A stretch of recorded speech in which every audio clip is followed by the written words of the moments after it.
Well, good evening. Stoked that you guys are here.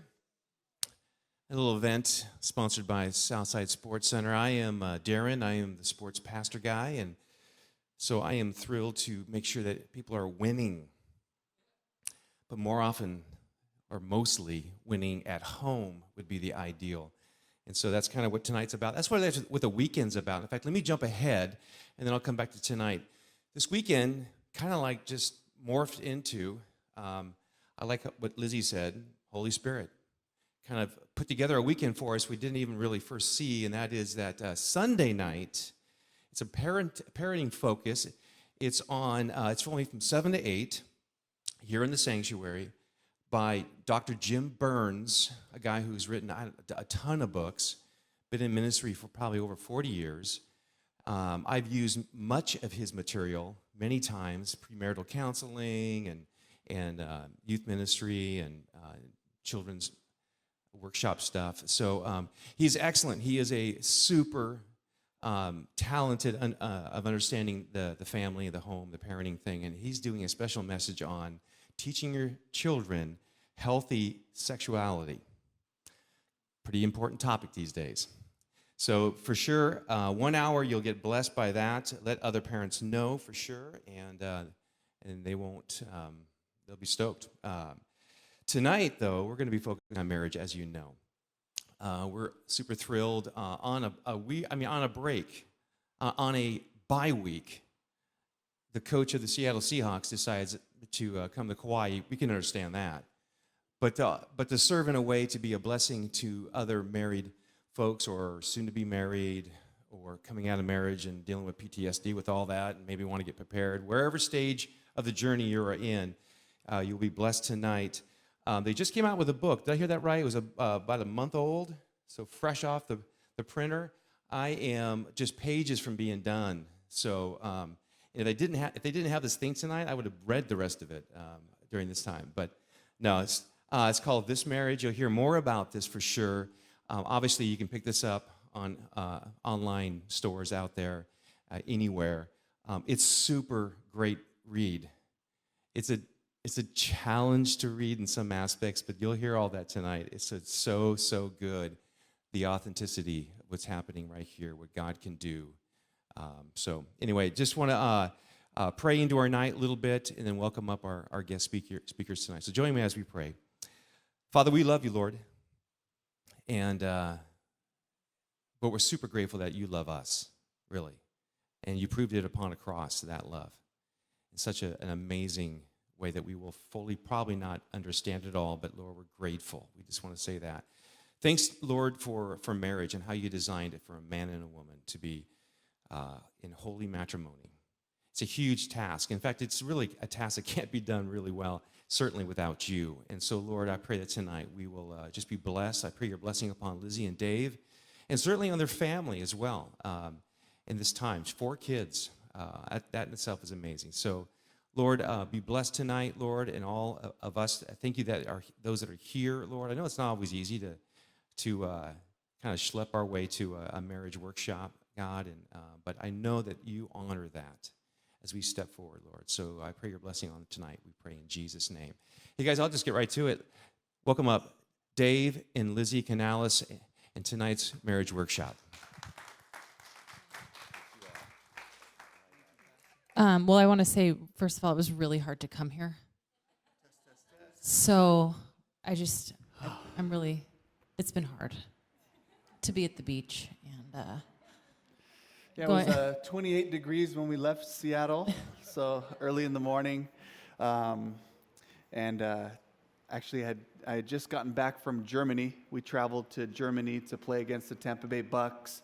So I was there in Munich 6 days ago. And then they're a full 12 hours ahead, so back to Seattle, then came back here, changed the time zone a little bit more. But the sun has a way of just mellowing everything out. So thanks for having us. Well, we wanted to start with a little fun tonight because marriage nights and things like this can be a little bit like, what are we going to do? So not all hard. So this is kind of like, I forget the name of the game, but anyways, here's how it works. We're going to ask you a question. You guys have your surveys Does everybody have pens? Or if you don't, just honor code, write down in your mind your answer. You can use your phone if you have your phone. Don't show your spouse. Don't show your spouse. In fact, I want you to turn your backs as much as you can to each other right now. Because I see you guys trying to cheat. Okay. So we're going to ask you a couple of questions. First questions is really deep. What is one thing my spouse would throw away of mine right now? What is one thing of mine that my spouse, if I went on vacation and they just thought I would never know, what would you throw away right now? What would they throw away of yours? So we did 2 retreats this past spring/summer, and we were a part of this trivia right here, and we finished dead last out of 6 couples. So right off the bat, they're excited about these people who have no idea what's going on. That's the important thing. Give you 30 more seconds to think about it. It's hard. It's hard. These are hard things.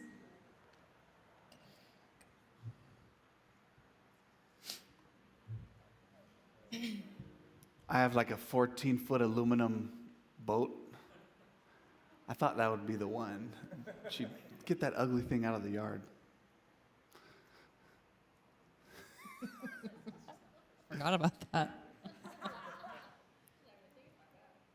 Okay, next one. If your spouse had $300 right now, had to spend it, what would they buy? Had to. Can't keep it. It's going to disappear. In an hour. It's crypto. Yeah. An hour.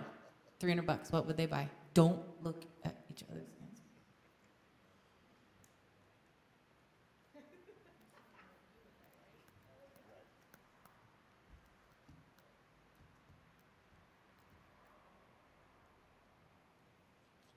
About 30 seconds.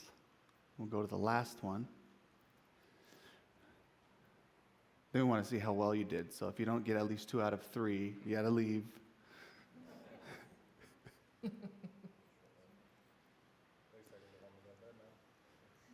Okay, last question.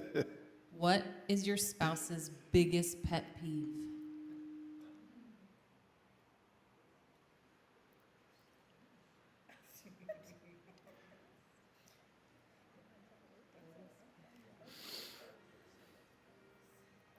There Yes.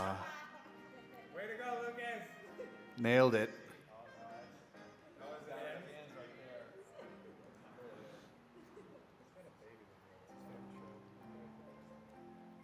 Everybody good?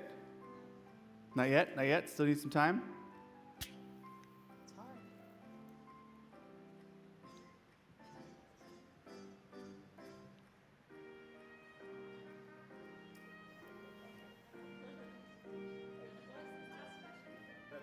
Biggest pet peeve.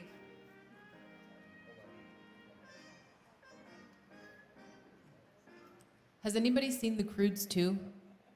The second Croods movie? Okay, kids. My kids have been teasing me all week that I'm bog water because my hair is just like so big. It's so good, though. Yeah. Because right now in Seattle, it's just covered with a beanie. Yeah, I just wear a beanie, so it's pretty funny. We good? Okay, so now let's look at each other's answers. You can quiz each other really quick. See how you did, okay? See how we did out of our 3 questions Actually, here. really quick, I would like 3 couple volunteers to come up here. Oh, okay. 3 couple volunteers. Put yourself on the spot. We got Aaron and Celeste. Need 2 more. Yes, right here. That's part of the fun. I did horrible on this. Yeah, so did I. Yeah, yes. One more. Okay, perfect. We've got 3 couples. Okay, so we'll start.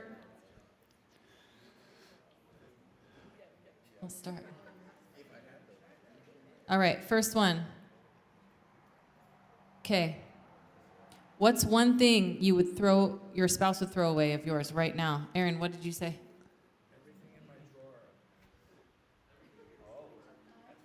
No, that's what you would throw away, Celeste. What you would throw away of Aaron's. What did you? What's your answer? What would you throw away of his?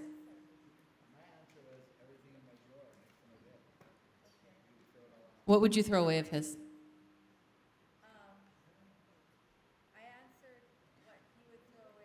Yes, but I want to know what you would throw away of his. Now I'm putting you on the spot. Okay, what I would throw away of his, gosh, all his,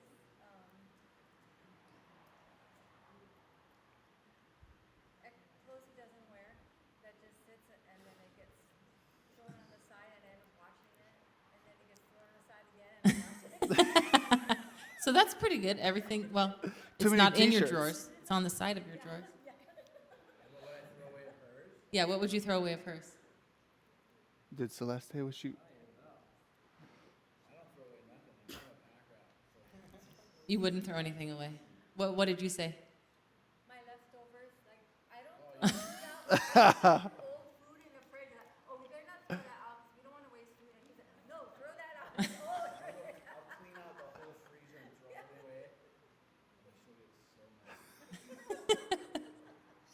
Awesome. Okay, we'll come here. Okay. So the way this works better, you answer it, and then you say what you guessed. Okay. You have 300. I'm sorry. What's your first name? Jason. Jason has $300 to spend. What did you buy? What would you buy? But what's your answer to that? Can I put it towards something? Sure.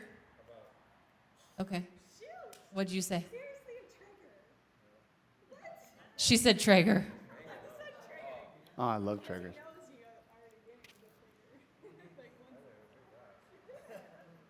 Okay, what do you? Okay, what are you buying for $300? A new phone. What'd you say? Because I have no idea what you would put towards $300. I know, I can't even think right now on that one. A new dog. A new dog. Do you have a dog? Kind of. Uh-oh, we're already hitting nerves. This is good. You guys are never gonna have us come back again. No, just kidding. Okay, what are your names in the back? Peter and Nancy. Okay, Nancy. Peter, what is your biggest pet peeve? Just answer for you. Yeah, what's your biggest pet peeve, if you could answer for you? Yeah, yours.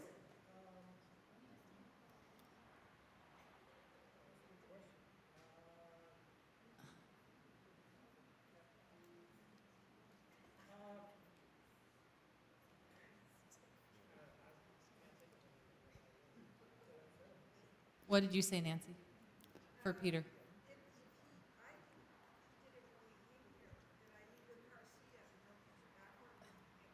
Ah.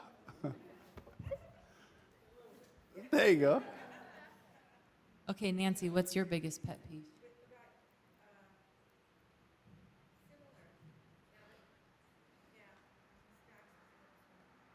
Smacks his lips when he eats. What did you guess? For her. Yeah. Oh, you got one. got one. Yeah. Awesome. Okay. Did you guys all share with each other your answers? Okay. Share your answers. Share your answers. See if you guys got any right, and then we just want to see, and then I'll kind of poll the audience to see how many actually got matched up.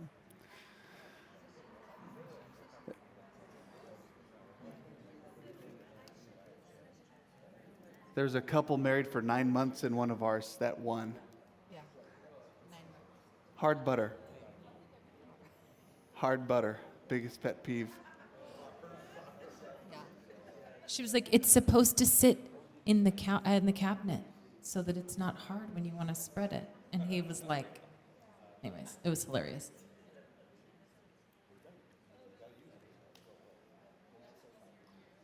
I don't think we were Oprah though, right? I think we got one movie.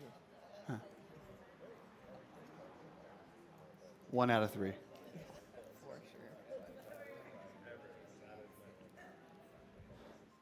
sure. Okay, how many got one right?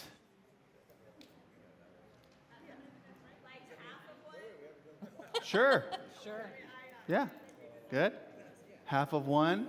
How about anybody get two? We got two right there. Two in the front. You guys got two? What? How many got all three? Right there? How many got none right? Yes. I don't think I got any right on when we did ours. You got one. Yeah, yep. Well, anyway, just it's a fun exercise, right? This has Literally nothing to do with a good Yeah. marriage. So good job. yeah, especially for the 9 months into it marriage, the couple that was up there, it was amazing. They nailed it on each other. It was just like it was really cool to see. And then there was another couple who had been married for 26 years or so, like had one answer, correctly, which is interesting, right? They seem like kind of some things that would come up.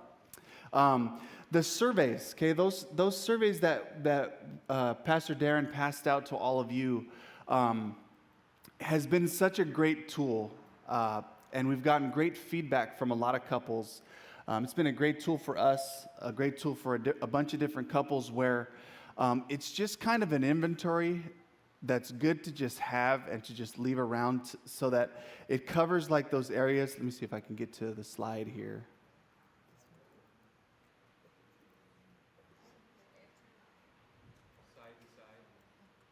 Let's see here. Good there. We'll get it rolling in a second. But anyway, you guys have it in your hands. But I think that what the most value that we've gotten out of this survey is those areas where I may be at like a 5 in one area. Could be like romance, and I'm like, I think our romance is great right now. I give it a 5. And she gives it a 2 or a 1, right? And those are some of the areas where we see, wow, this is something we need to talk about and we need to approach. And so did we all have a chance to go through that a little bit? So what I'd like to do then, right now it's 6:30. I want, if you can just take 10 minutes, and if you've already started filling it out, the purpose of it is to do it separately, just kind of like we did the quiz, right? Do it separately. If you've already kind of started it and you're looking at each other's, that's okay. Just finish going through it on your own to kind of see where you're at in these different areas on the survey. And then in 10 minutes, at 6:40, then we'll get going again back in here, and we'll start kind of talking through some of those different areas. Okay, so you're on your own here for a little bit. But really important, do try, can you guys hear me? Yeah, okay. Do try to take a second and look at those things and really honestly answer that. Don't think about how your spouse is answering. Just take a second, find your own space in your mind, turn away. If you need to move around a little bit, that's great. Because I know I can't sit next to him because I know he's looking over my shoulder. But just take a second and really honestly answer that in your heart. Write down your answers. You can fold it when you're done if you're feeling worried about them seeing it or whatever. Okay? And if we could turn on some worship music, that'd be awesome. Perfect. 10 minutes.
All right.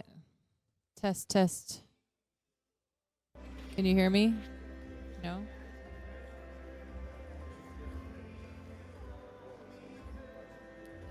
Test, test, test, Test, test, test, test. test, test.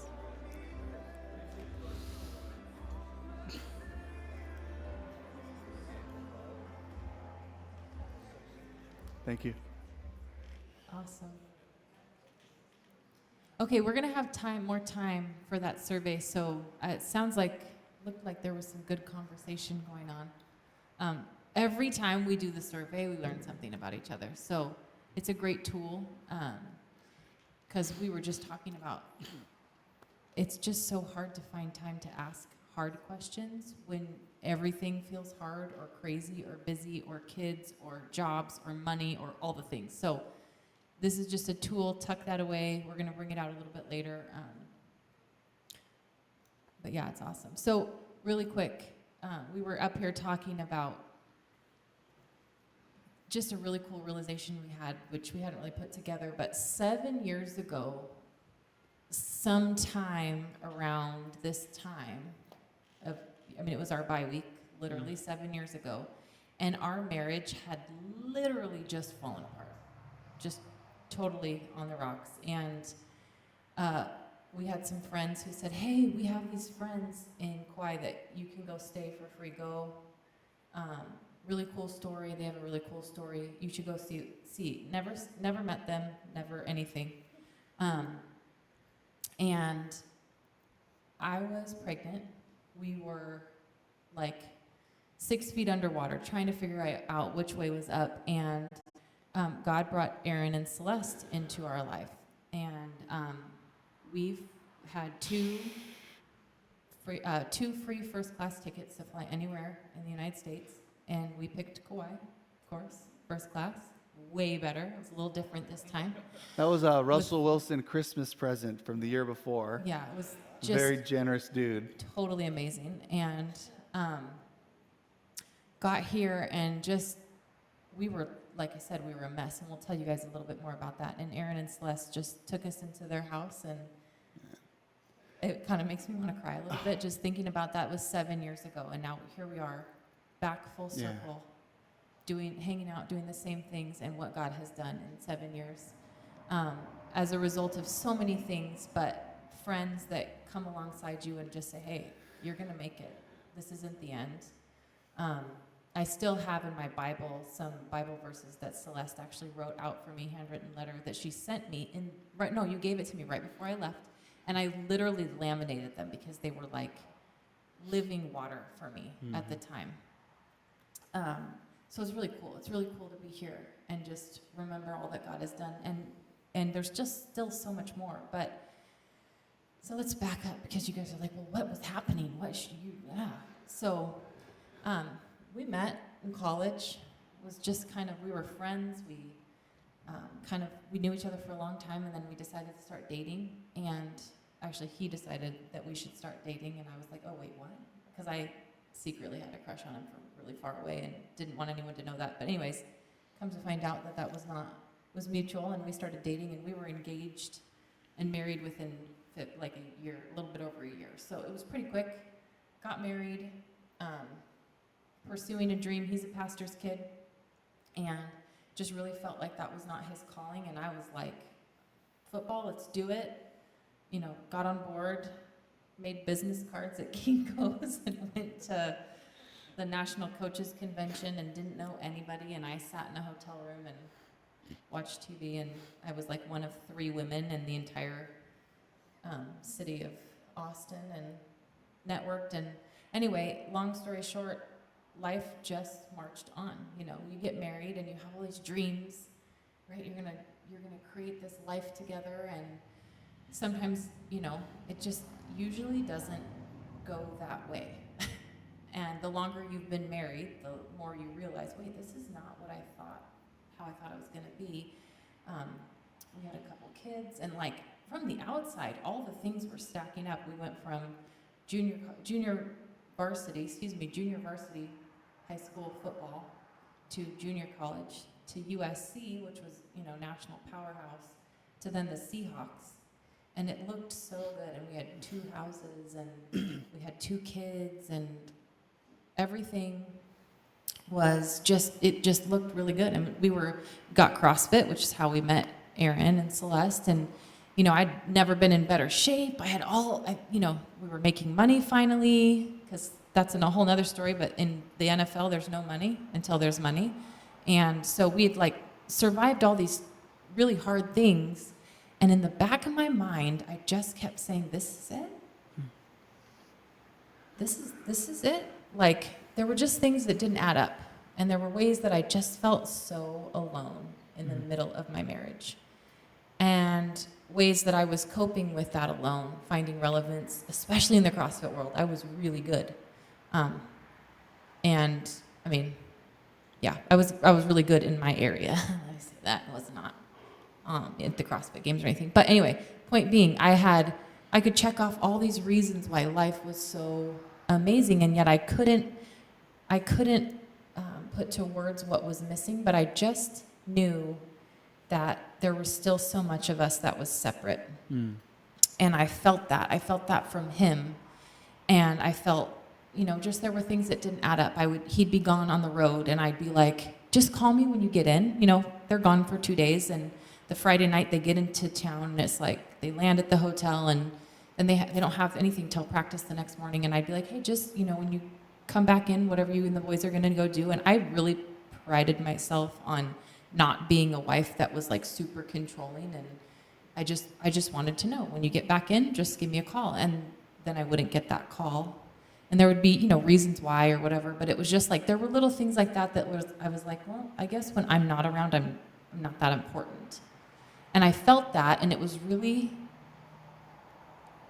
painful, because when I dreamed of being married, I dreamed of a life partner that would connect with me on all that stuff. And so I, obviously romanticized. We all see Disney movies from an early age, and we think it's just going to fix everything. But it wasn't fixing everything. In fact, I was feeling more and more lonely within my marriage the longer that it went on. And it didn't make sense, right? I could check all the boxes. I thought this was all supposed to satisfy me.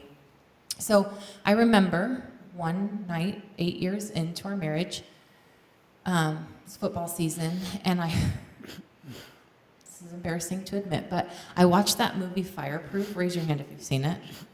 It's pretty cheesy, right? It's pretty, the acting is not, love Kirk Cameron, it's not great, right? And I'm sitting in my bed alone, sobbing, just thinking I want that. I don't want it because it's really cheesy, but I really want, I want that. I don't know. And I couldn't even tell you what it was that I felt like was missing, but I just knew it wasn't what I thought marriage was supposed to look like, and I didn't know. So in my desperation, and at a point where I wasn't really telling my husband these things because I didn't know how, because it showed my vulnerability, it showed my weakness, and I've always been somebody who could get it all done, which is really helpful when you're married to a football coach, because you literally have to get everything done. Nancy, you know what I'm talking about? In season, your husband can't do anything except for football, especially at the professional level. He works 90 hours a week. So it's I'm mom, I'm dad, I'm chauffeur, I'm cook, I'm all the things. So in my desperation, I picked up the book, The Power of a Praying Wife. Anybody here read that? Yeah. So good.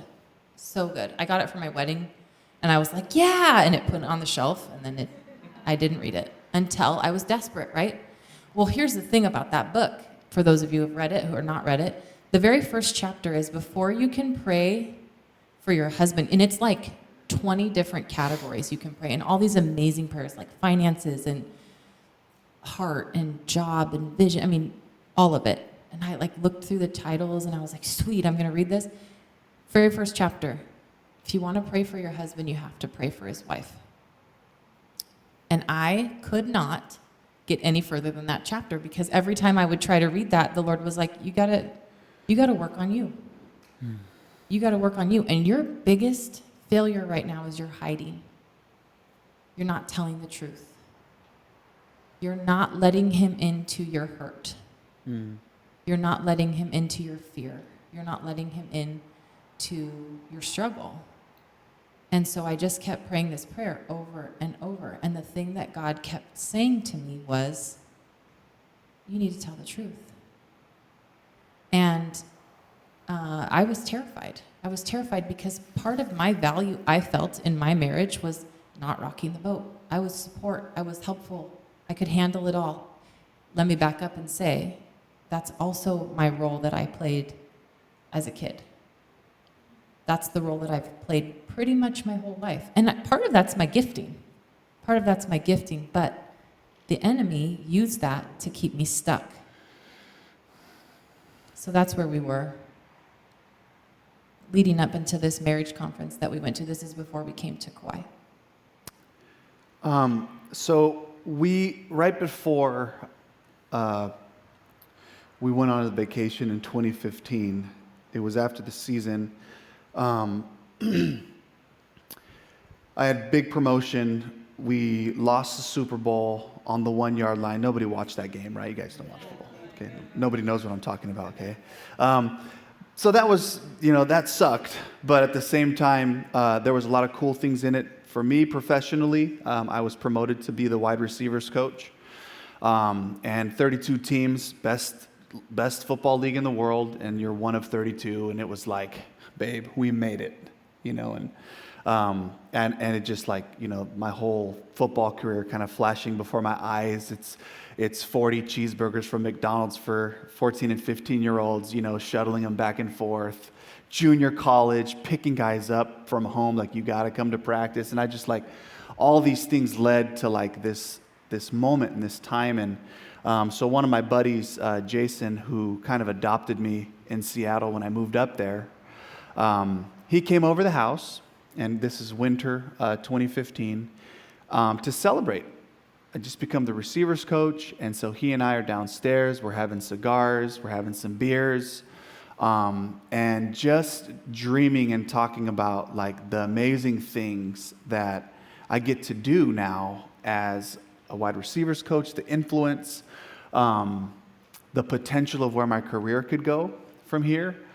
And so we're down there and just talking, and the whole time, I'm just getting really excited about it. And Jason finally leaves, and I go upstairs, and I lay down next to her, and I'm just so stoked. Like, I'm like, hey, babe, I just got some amazing dreams, some visions about, we're going to do all these things. We're going to have the players come over to our house so they can see what a good Christian marriage looks like.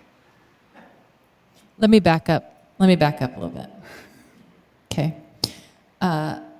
We get home we lose the Super Bowl. We go on vacation. We went to Maui. We didn't know better yet, okay? So don't judge us. We had friends there at the time. We've grown. We've learned. We went to Maui, had a great time, came back. My car breaks down. My car breaks down. We spend this like kind of glorious, magical day at the park because we were driving in my car to have it checked out, and it broke down. It's kind of scary. On the way, literally, the wheel bearing broke and fell off after we got off the freeway. It was pretty freaky. Yeah. Totally a picture of our marriage, right? The wheel bearing was just right there, getting ready to fall off. Anyway, go spend this magical day. Go back to the house. My husband's home, mind you, for the first time in 6 months.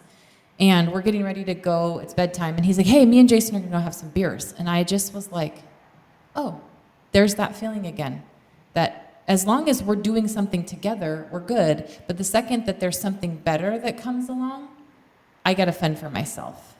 And I was so mad. And I said, so I'm going to put the kids together, or put the kids to bed by myself, huh? And he was like, oh gosh, what do I say? He looked at me like, I was like, it's fine, just go. Really, I was really mature about it. But I was mad. I was really mad. So he left. I thought they left because I thought they were going to go down the street to Dino's or something. And I got the kids to bed, got in my bed. I was really mad. So then I was really hungry. So then I went to the refrigerator because I was going to have some ice cream because I was mad, clearly. So then you have ice cream. And I could hear them praying downstairs. and we have a kind of a big daylight basement, so my kitchen's right there, and I could hear them downstairs. I was like, oh, that's weird, they're downstairs. So then I kind of walked over, and I could hear them praying, and the Lord said to me, be ready. And I was like, but I'm mad. So then I went, ate my ice cream, of course, and then I went to my bed, and I laid down, and here's what I did before every time. I would roll over, pretend I was asleep, and then kind of give him the cold shoulder for a couple of days, be really distant, kind of icy. He'd like suck up to me, and then we'd never really talk about it but I would feel better because he'd be really nice for a couple of days and pay a lot of attention.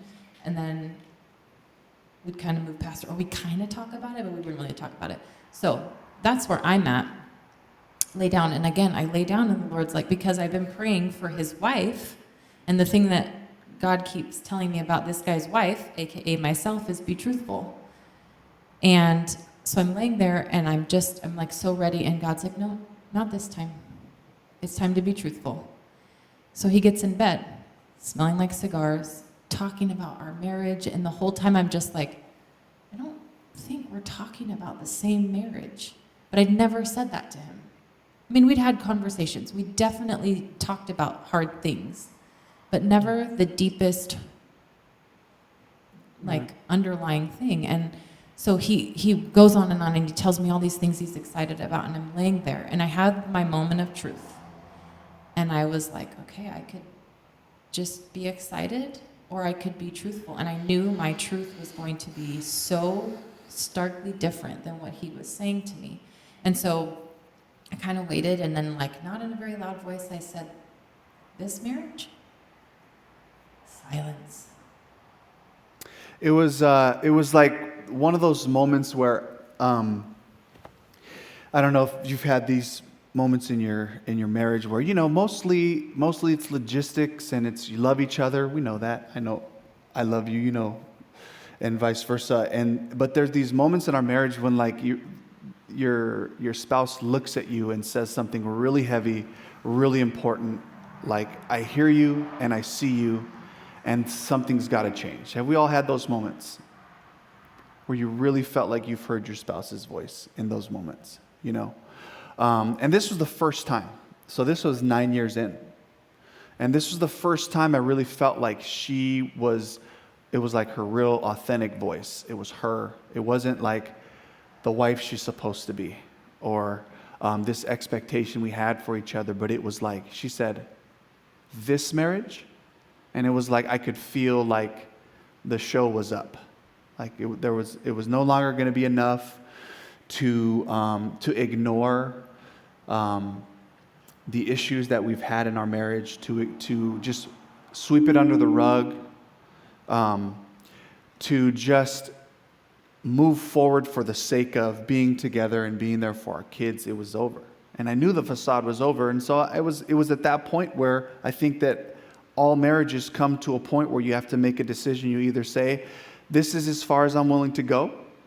And so this is good enough, right? We're good here? Okay. And then you just cruise like that. And I think a lot of couples spend 50 years of marriage just, this is good enough right here. Or, this is not good enough, I'm out of here. That's happened a lot. That happens a lot, you know? And then there's that third choice where you get to look at each other and say, I'm not happy. I know you're not happy. I know that's not all about happiness, but how do we grow and how do we go deeper into our marriage?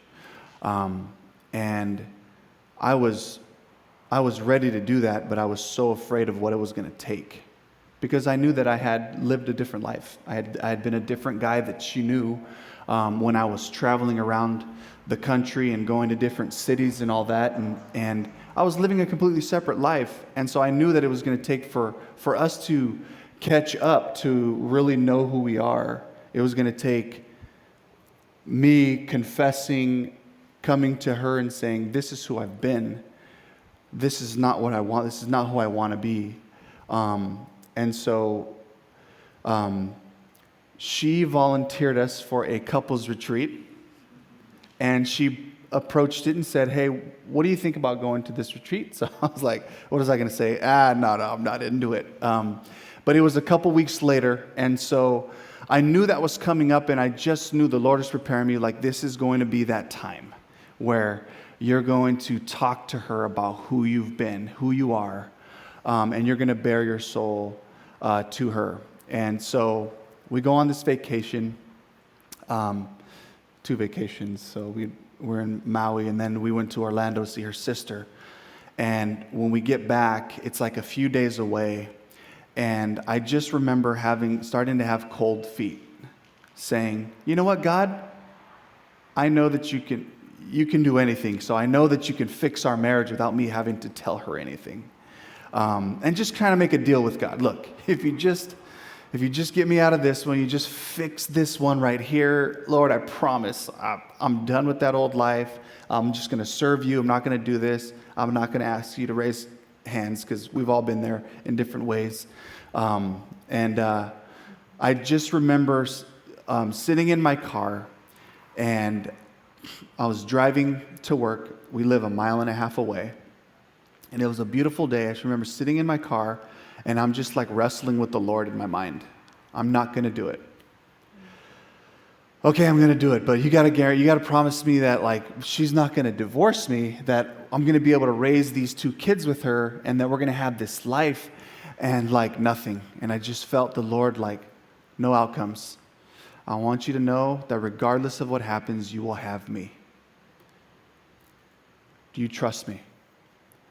Are you willing to potentially sacrifice this little world that you guys have created together for what I have for you? Maybe for both of you. Are you willing to trust me? Are you willing to give me that, and for me to hold it, for me to guard it and protect it, and to show you something, to show you a life that is full of my Spirit, a life that I intended for you? Do you trust me? And I just remember in that moment sitting in my car saying, yes, Lord, I trust you no matter what happens. And so we go to that marriage retreat, and it was an amazing weekend. It was heavy. I shared a lot of heaviness. She shared a lot of heaviness and hurts. But it was there that we just started to flex the muscle of just being real with each other, being authentic, sharing our true voice. How do I really feel about how this is going? Whether it's something with our kids in school or sports, whether it's something in our marriage, in our families, the in-law dynamics, all those, we just chose to just be real and to start sharing that. And some couples, some of you are blessed where you came into it that way, where that's been the nature of your relationships. We have friends who are like that, who we really admire, and I wasn't wired that way. I was a PK, and it was just kind of like, no, we don't go there. Like this is the line drawn right here, whether it's between my parents or between other family members and friends. We just didn't go there. And I didn't want that for us, and she didn't want that for us. And so we discovered in that time that we really wanted the same thing. We wanted to be seen by each other, and to move forward that way. So we just wanted to share with you a little bit more about our story before we go into the next part of it. But would love right now, just everyone just take a break. The bathrooms are out in the hall. Let's just take a couple of minutes, and we'll get back going here at 7:10. We'll get back rolling. 7:15. 7:15? Yeah. Okay. Say hi, talk to friends, go to the bathroom, do what you need to do, get some water. We'll come back. Okay.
Did you want to start?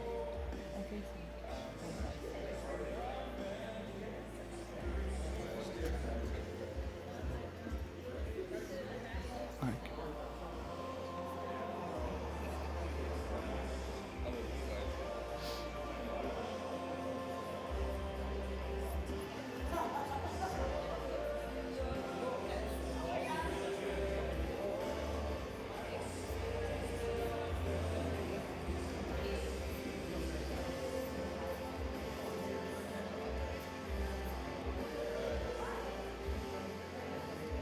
Ready?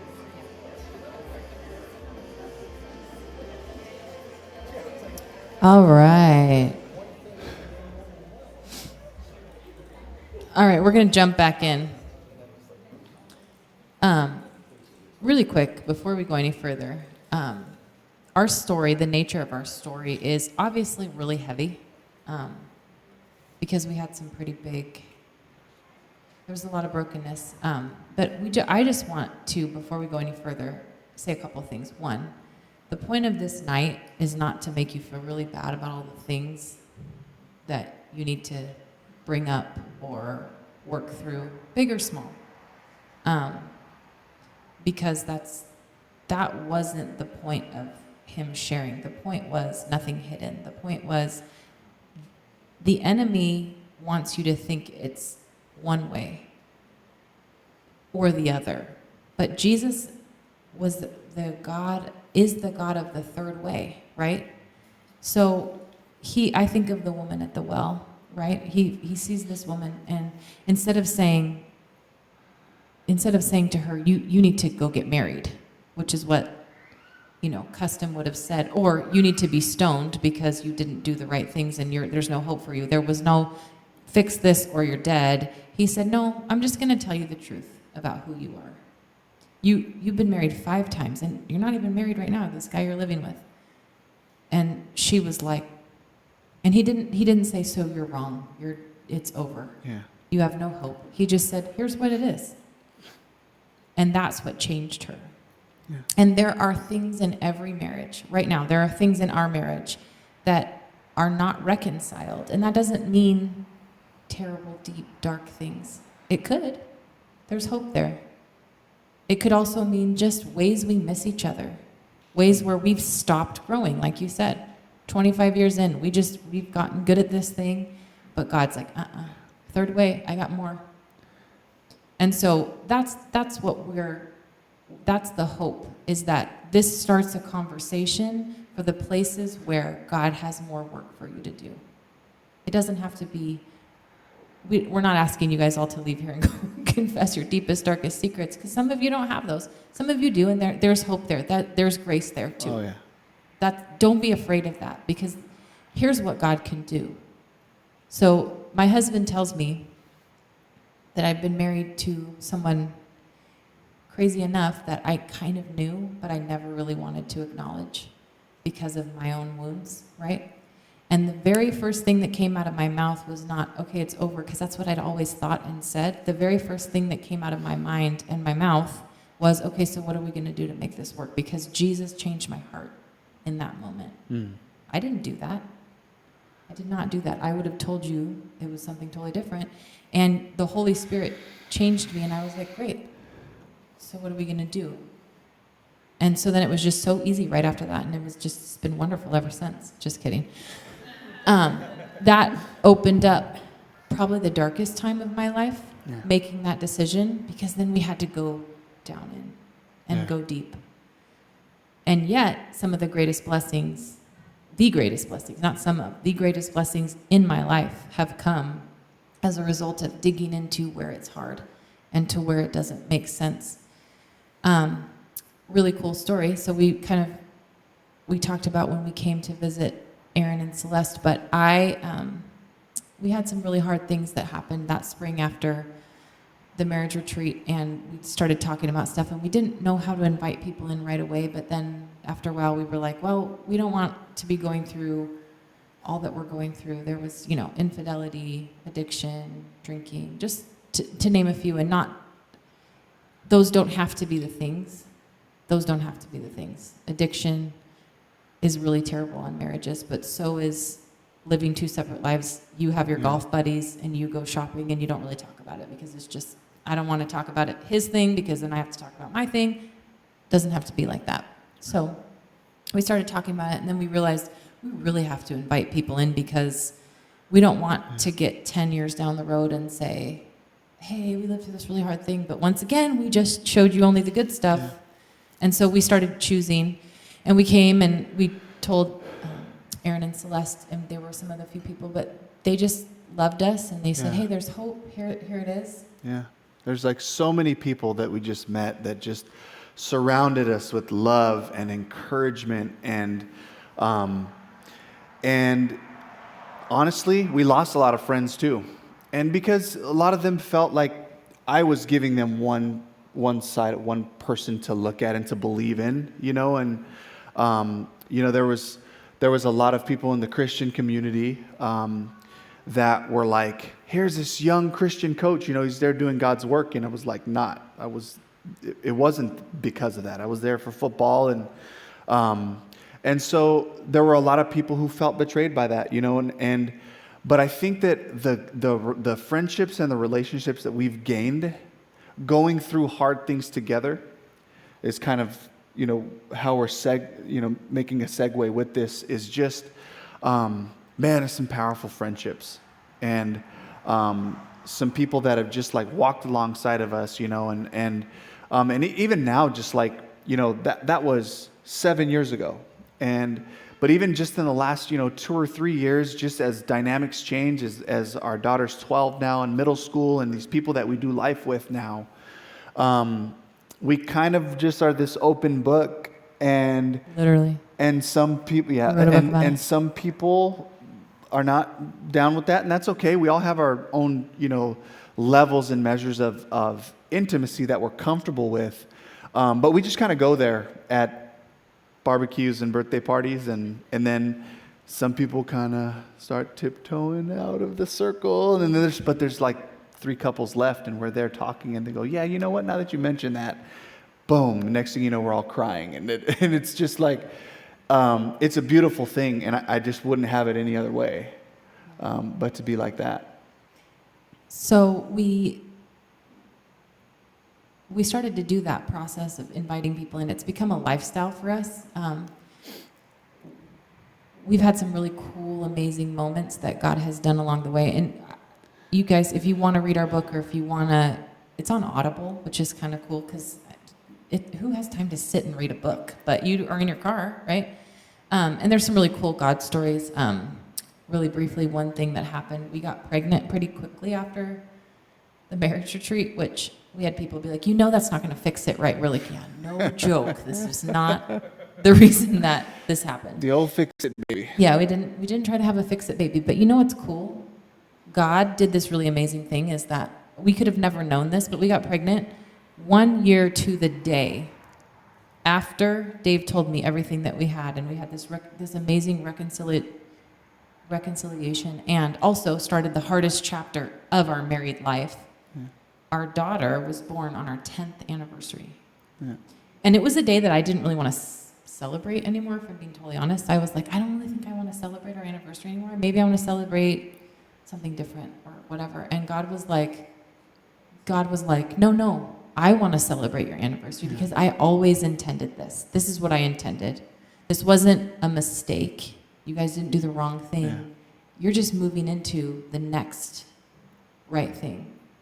And that was really amazing. There was a lot of really cool things, but the further down the line that we got, the more I realized I was not doing well. He was like, just amazing. I'm living free. I'm out in the open. Yeah, there's just like our counselor, my counselor taught us that with trauma, like especially when it's one-sided, like the day that I confess to her, like I'm free and now the healing begins, hers just started, and that doesn't have to be just infidelity and those things, but it's any trauma that once the other spouse discovers that, now it's like her healing just begins, where mine was like, I got this huge weight off of me, So then I had to really, again, I had to keep coming back to this place of just tell the truth, which was my thing. I couldn't, I had a really hard time. I still do. I really struggle with being honest and being vulnerable because, like I said, I have to hold it together. And that's something that God is undoing in me. That's my wound I brought into our marriage. And it's really amazing. Have you guys noticed this? Your wounds play off each other, so you stay there. You stay stuck with your wounds because my wounds are really convenient for his wounds and vice versa. And that's where we take away the power of the enemy by using truth. Because when something comes to the light, it was in the gym, right? Darkness, light has no chance to hide in the dark. When the light, the truth, as the Bible puts it, comes in, there's no more darkness. It can't hide. And so the more we're truthful with each other, and so we got to this point, like, we're doing great. We're like, don't have these secrets anymore. We have this game plan. We're not separate anymore, but I'm still really struggling. And I, again, go back to the shameful place of like, but I should be better now. Everything's better. And I wasn't. And so that was when I finally said, I need to go to counseling. And he was like, what? No, but we have Jesus. We don't need counseling. And that's a pretty common one. And I think, too, that's a generational thing that's from the past. I think that our generation, especially after COVID, there's a lot more people seeking mental health and help. But I reached a point where I was like, I'm not gonna make it. Like, you're doing great, but I'm not doing well. So we decided to go back to counseling, and that really helped develop some tools for us. And we recommend everyone to go to counseling, even if you've been married 35 years or 40 years. Do it. It's awesome. But that was the next level, and we just kept uncovering these things. And now it's not these like big secrets. It's, oh, I'm hurting here. And every time, I wish I could say like every time, now it's just easier, but we just know we get there faster. Yeah. And then she made the decision first to go to counseling because, like, I'm super old school the way I grew up in church. And it was literally, in Jesus' name, amen. And that was like for every possible thing that people were going through, whether it was whether any kind of trauma in your childhood or in your marriage or addictions or everything, it was in Jesus' name, amen. And we move forward and we sing really loud and it's gone. How many of you know that's not the truth? That's not how it works. Jesus redeems us. His power is unbelievable. He brings dead to life.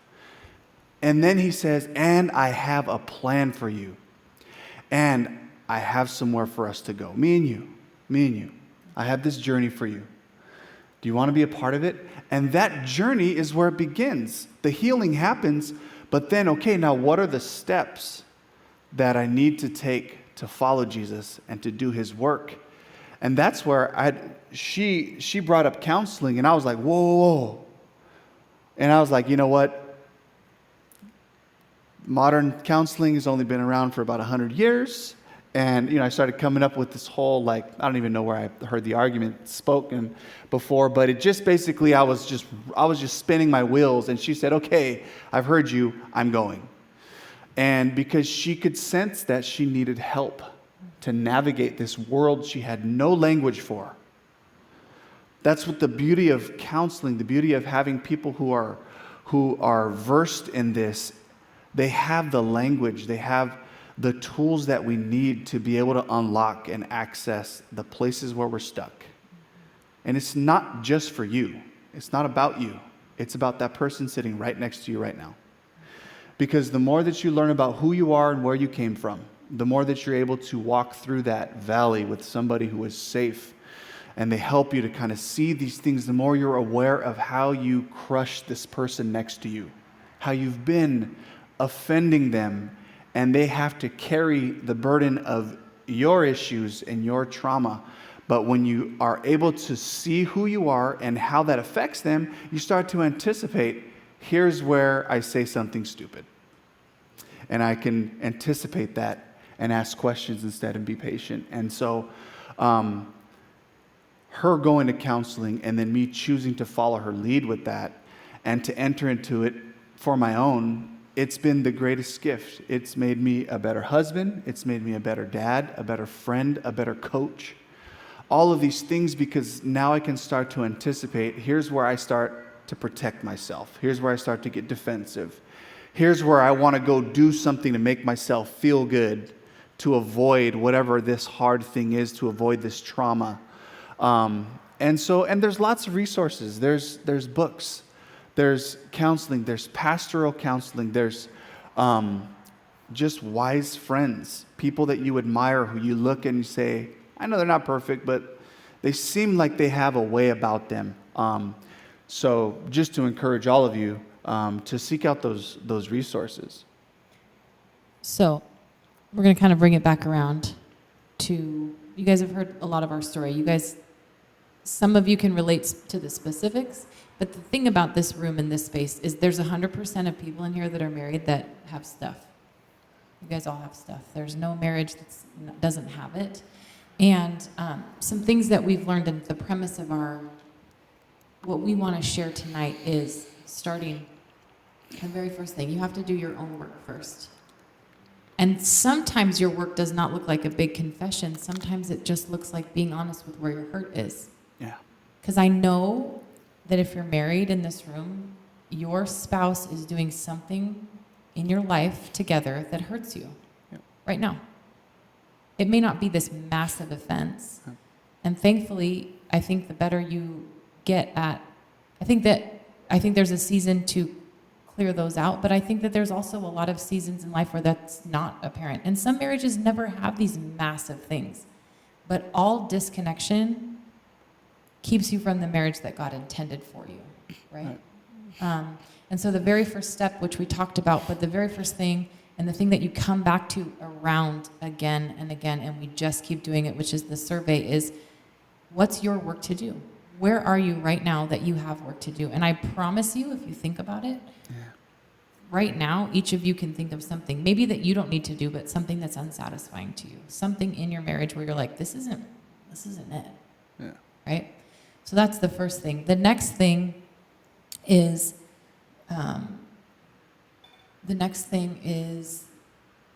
that we don't ever come to a place in life where then we know what, we start with, like I said, we start with asking ourselves, what is it that I'm unsatisfied with? What am I hiding? Whatever it is, where is this not 100%? Then the next thing, I don't know about you guys, but I rehearse in my mind the perfect time, how to talk about it. I've had the conversation 26 times before we ever have it, because then it's going to go exactly the way I planned it, right? And then it's going to be easy, and we just needed to have the perfect conversation, and then it was going to be fixed, right? Well, that's not how it works either. And we have this saying in our house that it's never the right time, so it's always the right time. And that's the second thing that's probably one of the things that we live the most, and we're trying to do with our kids too, is like, no, right now, not tomorrow, not next week. Obviously, there's a little bit of wiggle room in there, like maybe not at 7:30 when like literally the kids have to be on the bus at 7:32, like wait till 7:34, but it's never the right time. It's always the right time. And we have to keep doing that. It hasn't changed. Yeah. And I don't want to bring it up because I don't want to bring stuff up. She's raising 4 kids essentially on her own during the football season. Like, we're having an amazing week. We're having a blast. We're eating everything in sight right now. We're at a different beach every single morning, maybe 2 beaches. We're having such a great time right now. But like last week, it's 90 to 100 hours for me at the office. I don't make bedtime, but maybe 2 nights a week if we have a home game. If we're not too tired, we get up 5:45 and spend about 20 or 30 minutes together. And that's what we have. And so she's got 3, all 4 of them are playing soccer. Ashby was on 2 teams. Ben's playing, plus he's got baseball. The little girls now, and Amaya's at home. So it's just like, if I bring something up, like I don't want to rock the boat. I don't want to add another thing to her crazy agenda. But that's exactly what you have to do. Because otherwise, where are you going to stay? Separate. It's never going to get talked about if you were waiting for the perfect time. Right. And there's something for all of us right now. It's not the perfect time. And it's, like I said, isn't life shattering most of the time, but it's something. Um, so I think right now what I would like to do is I would like you guys to take, I know we just came back, but I want you to go back with those surveys because some of you we saw were actually talking to each other about them. Some of you, and some of you didn't. Some of you spent some good time. Some of you walked in a little bit late. But what I'd like for you to do is go find some space so you don't feel like people are listening to you just in this room. And I want you to go through each of those. We want you to go through each of those things and just talk about it a little bit. Maybe there's something that sticks that you're like, this is, don't try to solve it tonight. We're not asking you to solve it tonight. But just maybe, because you're not Yeah. going to. And it's Friday night, guys. I see some yawns, and I know it's Friday night. And so what we want you to do is just go connect. It's never the right time. It's always the right time. Find some things that you want to Yeah. talk about that you guys want to, that are just off, that just locate. We're just taking that survey and taking some time to do it together. So.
You wanna start?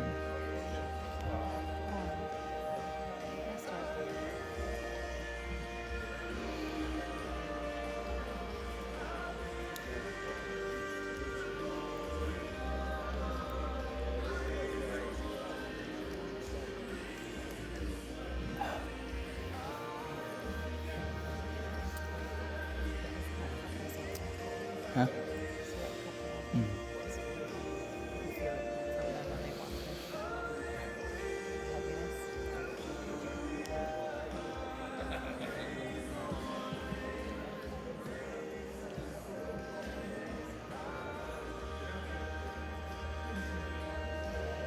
Ready?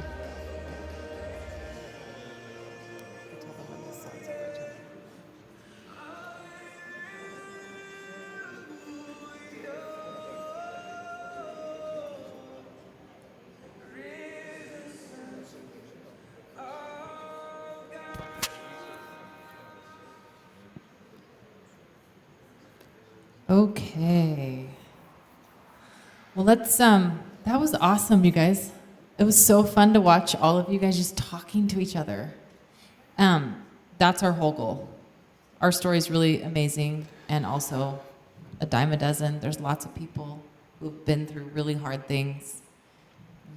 Every group, every one of you, every couple in here represents really hard stuff. You've lived through sickness, families, kids, marriage, all of it. It's hard.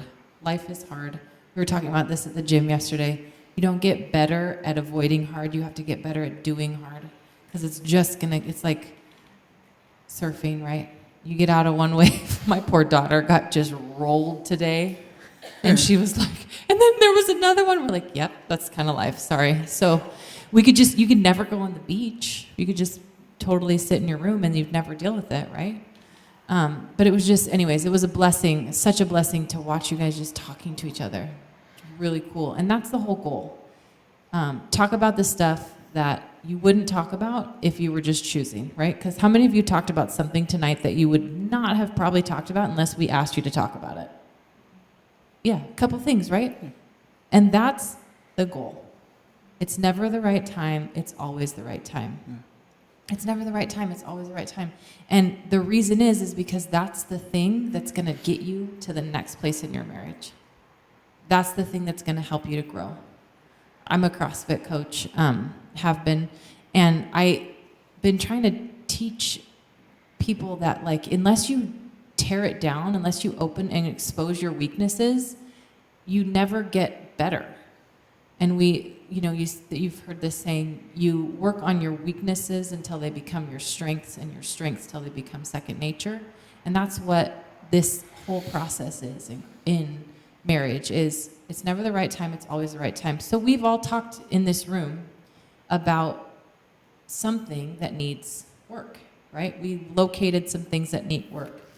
And so then the last thing that we want to talk to you guys about tonight is just what's the next right thing? I think a lot of times we envision fixing our marriage by, like, we got to get to this end point. This is where we're going for. It's really good to have goals, but you can't get to that goal without just the next right step. The very next right step. Just the one closest in, the one that you probably don't want to take because that's going to take you on that trajectory. And you guys did it. We're doing it by talking about it. But then it's the next right step. And so we're going to just be really truthful with you guys about what our next right step is that we're working through right now. Because you guys have heard our story, but it's an ongoing process.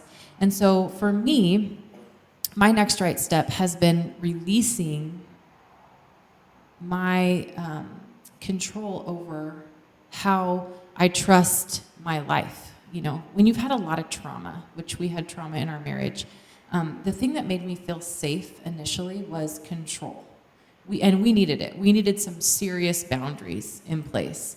But then those boundaries, I've realized, have become an idol to me, right? They've become this thing that, like, I could depend on the boundaries to make me feel safe.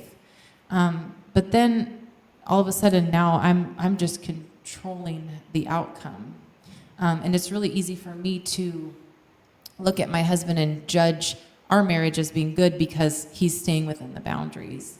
But then that's not really a marriage, right? Like, that's me parenting my husband, and no thanks. I don't want that. And I realized that. So acknowledging that and I'm in a season right now where I'm just like, again, not my work to do. I love you. I'm so thankful that you're my spouse. I can't do your work for you, and I'm going to stop worrying about your work. I'm not going to worry about it anymore because it's not. I have a lot of work to do. It's so easy to be worried about what your spouse is or isn't doing that you don't do your own work, right? And so that's been the process for me right now, is just to continue to let go of my false sense of control because I look at him instead of like, gosh, I got a lot of work to do myself. So yeah, that's really hard for me because I've lived through trauma. So I want to make everything feel safe, but I'm not supposed to live a safe life. Well, right after, so I would say for about 6 years, like we just completely cut alcohol completely out for us. And at first it was like, maybe just when we're together, and then we kind of just made a covenant, like we're just not going to do that. Well, this past spring and summer, I started to sneak a beer here and there, just at home. Like, might not seem like a big deal. But as the summer went on, I was just like, well, why is this thing so heavy? Why is this hanging on the back of my mind? And it was just because it felt like it was just mine. It felt like it was just my own.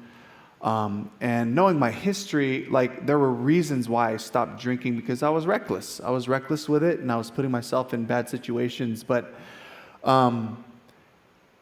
just that feeling was like, okay, well, I don't want to ruin our summer vacation and bring this up, and then here we go, and then it's going to be this big thing, and and like, well, I can't believe, and so much of our marriage and our relationship has been built on, or was torn down because I had this secret life. So I had this secret that I was carrying, and I just was like, okay, it's never going to be the right time. And I'm like preaching the words back to myself. It's like, so it's a good time. Just do it.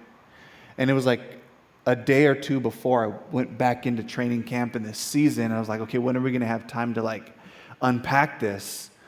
Well, whenever we can. And so for me, it was bringing it back up to her and saying, this is what's been happening. And I really didn't want to tell her. Like, I really did not want to tell you. I felt so much shame because it just felt like this covenant that we had that I broke again. And I knew the history and how that was torn up. And at the same time, I also knew that that the enemy would love for me to go, it's not a big deal. It's just a beer, okay? It's not that big of a deal, okay? But I knew that having that secret space for me was really dangerous. And so I brought it up to her, and it was just like, that has been a really hard process for us too. Her bringing up things that I really don't want to hear and deal with, me bringing up things that she really doesn't want to hear, and then allowing each other to feel the hurt. That's a really big challenge for couples, is when somebody tells you something, big or small, sitting there and just feeling the hurt with them, to where it's not like I know one of my go-tos was like, look, I'm kind of struggling with this right now. I got a plan. Okay, don't worry about it. Like, just like get over it. I got this. And that was kind of like my go-to. And how did that make you feel when I would do that? Well, it made me feel like how I felt wasn't important. It made me feel like this was yours and you were just gonna fix it, and I wasn't allowed to respond or have a response or a feeling about it. And that's really a lonely feeling. Yeah. It's a really lonely place to be. I'm going to tell you this thing, it's going to hurt you, but I don't really want you to react authentically. I want you to react the way that makes me feel like it's okay. Because like my response to her was like, well, see, when you react like this, I don't want to tell you anything. If you're going to get all emotional about this, we're doing real work right now. Literally, this is real. Why would I want to tell you if this is going to be the reaction? It just didn't feel like a safe place for me to say that. But like, you know, if it's something that's hurtful or something that really affects her directly in a certain way, then it's like, well, you kind of got to sit here and allow that space to, you know, to heal. And it all belongs, right? It all belongs. Your response belongs, your feeling and carrying that shame or just feeling like I can't tell you because you're going to judge me, that belongs. Right. And my response of that's really scary, you know, and I feel lonely in that. That belongs too. And the point is, it's not, there's this really awful statistic that I hate as a person who likes to control things. But you guys know the Gottman Institute. Have you ever heard of the Gottman Institute? They've done like crazy amounts of research on what makes a good marriage. 70% of conflict is unresolvable in marriage. I hate that stat.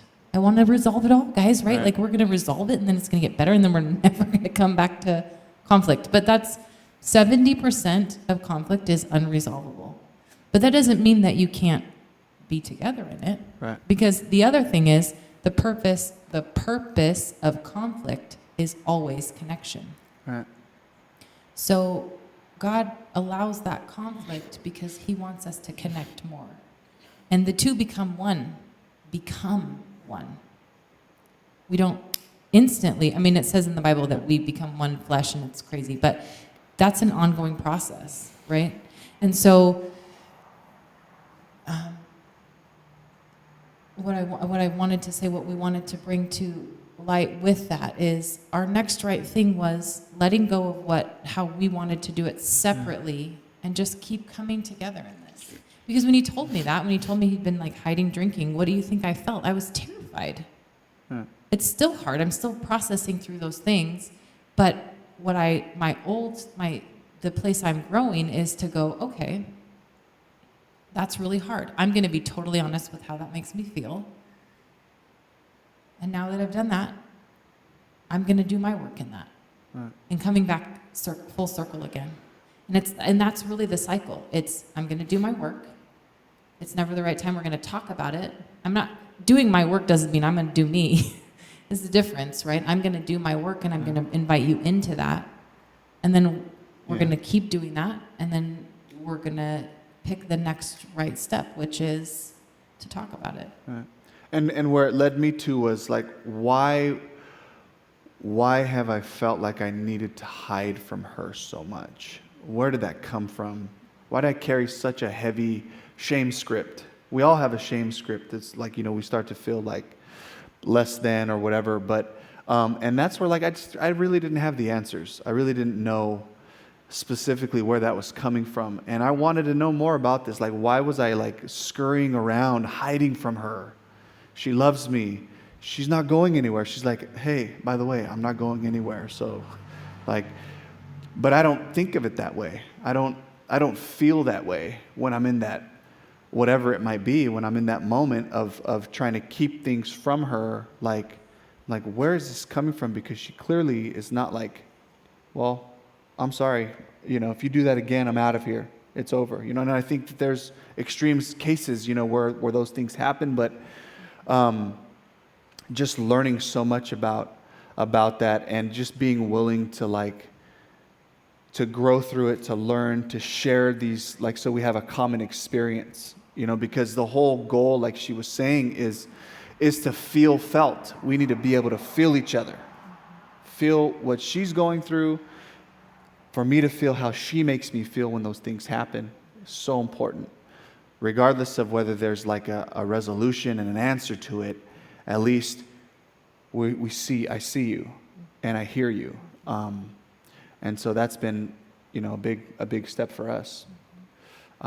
This fall even, just in the middle of the season. Yeah. And so, I think you said this, but your next right step was to go back to counseling. Yeah. For this. I don't know if did you, anyways. Your next right step was that. And my next right step, because I went back to counseling during COVID, because having all the kids at home for every day, all the time, was enough to send me back to counseling, because I realized all these areas where I'm like, oh, I'm homeschooling 4 kids and we can never leave anywhere. I need to go talk to my counselor. I have issues. But for me, my next right step right now, in the middle of all of this, is I was asking him to do everything right, which is partly why he was carrying that Shane script. Like, I'm going to be honest about that because I wasn't wanting to look at what I was afraid of in my insecurities and my role. And you all know as wives or people that are, if you've put your life on hold to do something that you feel called to, but it's not necessarily, I've been a mom for 12 years, right? And I've been doing a lot of things that weren't how I pictured my life, but it's awesome and I love my kids, but there's so much of me that's not being expressed. And so I kept looking to him basically to say, like, make me feel good about myself, but I can't do that anymore. And especially not in the safety and security of like, never do anything wrong so that I feel like you love me. That's lame. That's too big of a burden for anybody to carry. And so that's the work I'm doing. Like, why do I do that to you? And then figuring out where my insecurities lie. So anyway, that's the work we're doing. All right. You all were sitting talking about a lot of things. And so we're going to do one last talk to each other thing for 5 minutes.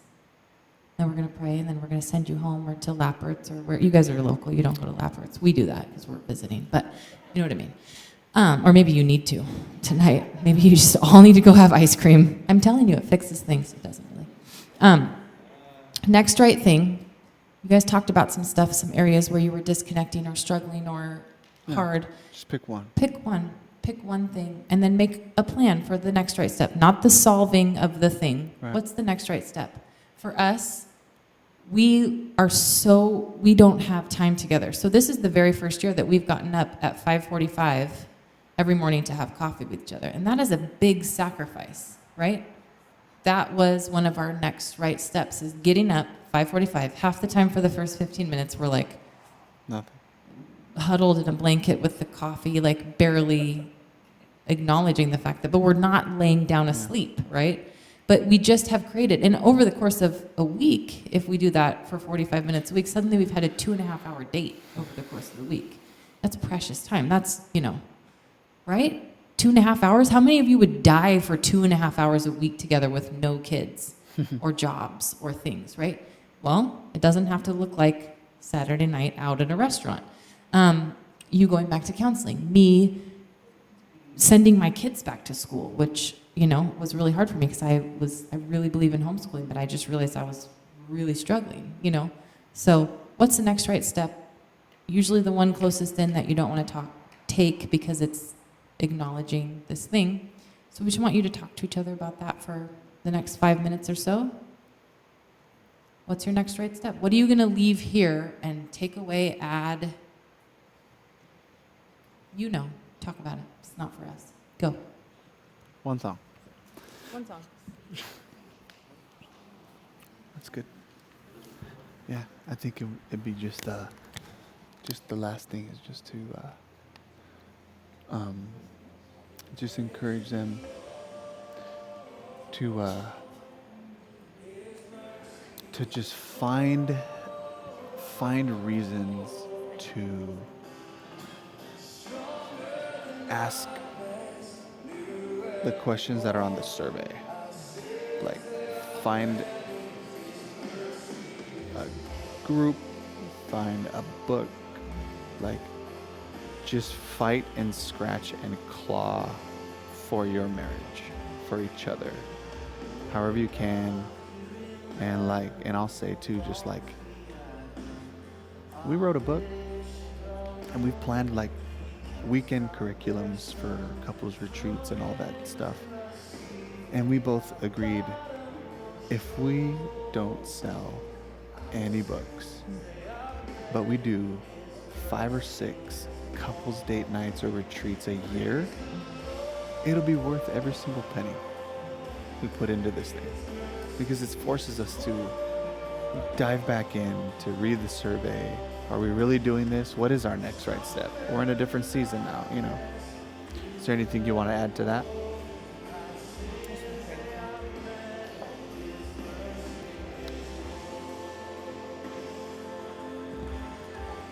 They're all doing it.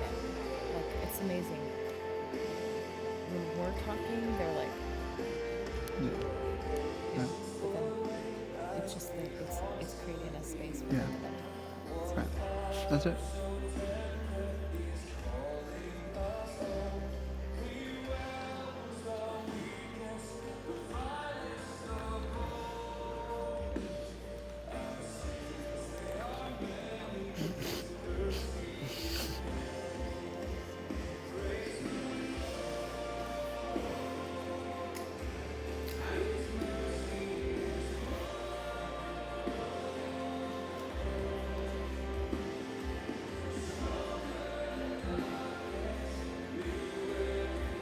What's our next race start? Hmm? What's our next race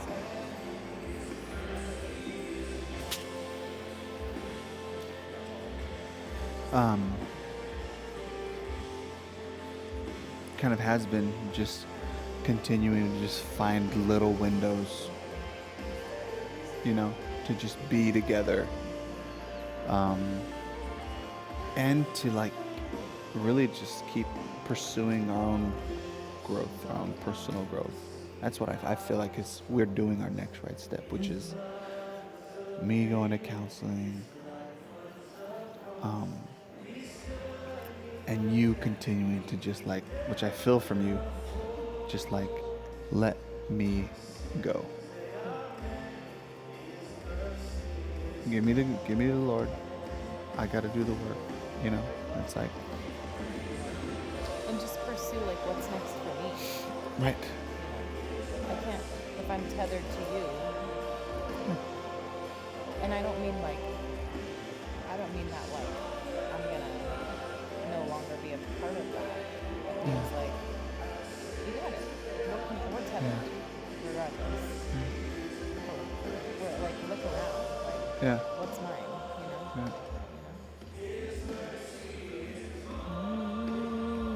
Look at my foot. Your foot. Just a big bruise, yeah. I didn't hit it there. Your toes swollen. I hit it there. Your big toe. Yeah. You're the only one. Did you hit it with a? I whacked it right in the back of my head, like full like kick. Is there like a sea urchin and? Must have been. Dorado, right in the face. Ready? Excellent. All right. So I think just the last thing I want to share. That wasn't me. The last thing I wanted to share is just the whole, like, we're really living a dream. Just writing a book, it took 3 years. It was really hard. And edits and all this stuff. And the investment behind it and all that. But, like in the middle of the process, we looked at each other and we're like, you know what? I don't know if we're going to sell any copies of this book. And we're just kind of laughing about it. But if we did 5 or 6 couples date nights or retreats, we were in Vancouver, Washington. We were in Alabama this past summer. We had another Zoom date night that we did where we just facilitated and made us go back through the notes, go back through the survey, go back to the things we learned in counseling. And we just looked and said, what a gift to be able to come here with all of you, people who love each other, who love your marriage, you're committed to each other, and like sacrificing a Friday night, to spend time investing in your marriage. And like, to me, like we're running this morning, and I'm just like, look where we're at, look what we're doing, and out of just the heart of it, just being committed to each other, setting our pride aside, learning lessons, and just pouring into each other. And like, that's just find a reason, is my encouragement to all of you. Find a reason to talk about these things. Find a book, find a group, couples group here, the ministry here at church. Find some friends who are like, who want to grow in their marriages as well. And just find reasons to do this work, because it's just so life-giving. And if you're really truly desperate for your marriage, you will. And you'll find it. It happened to be tonight, and we saw all of you talking and working through those things. Yeah, thanks for having us and for giving us a reason to just work on our marriage and take those next steps. We were just literally up here talking about all the same things. So it's really cool because we're not doctors, we're not pastors, we're not counselors, we're not any of those things. But the whole goal is us to, not a how to. And so by sharing our story, you guys got the really condensed version of it on a Friday night, which normally we do, 2.5 days and time and meals and things, but we all have it. And we just want to be the ones that are saying, hey, we have it at least. You may not, but we do. Because we know everybody does. And so the last thing we want to do is just pray. And then thanks for having us, you guys. I really do hope that you leave here tonight with one thing that you can do to continue to pursue more. Because God has more. He will always have more. He will always have more. Even if you just left and go, oh, we were not like even thinking about more. We were just good, So let's pray, and then I don't know where we go from here, but Jesus, thank you that this time tonight was on purpose, that every single couple that was here tonight, you handpicked, God, because you are not done with us. And that you never leave us where we are, but you always are taking us to the next place. And you will until you come back, until this world is made perfect and all things are made new. And everything is restored to the way that it was always supposed to be and that it always will be. And I thank you, Jesus, that we have that hope in you, that our marriages are not dead because you came and you died on the cross for eternity, for perfect, for renewal. And I just pray right now, God, that you would increase the hope in this room, in each marriage, God, that there would be a renewed desire for pursuing greatness, for pursuing each other.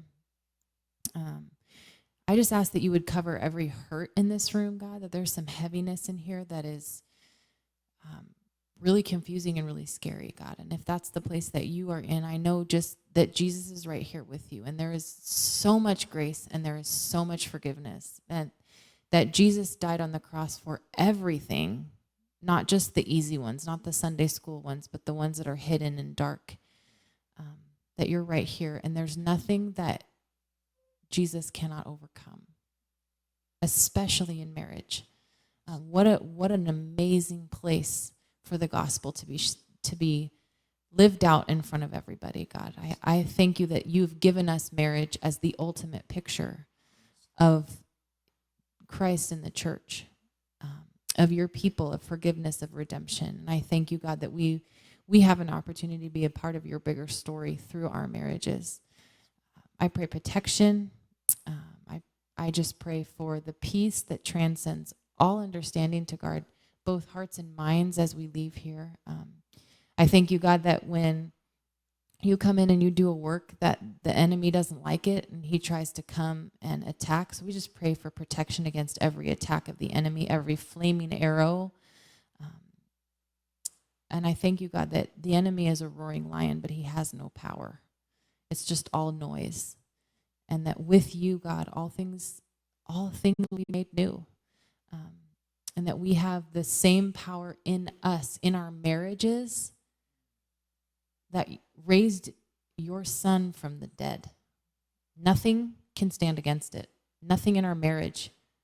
Nothing, no hurt, no pain, no sin, no lie, no anything. Nothing can stand against the power of Jesus and your resurrection.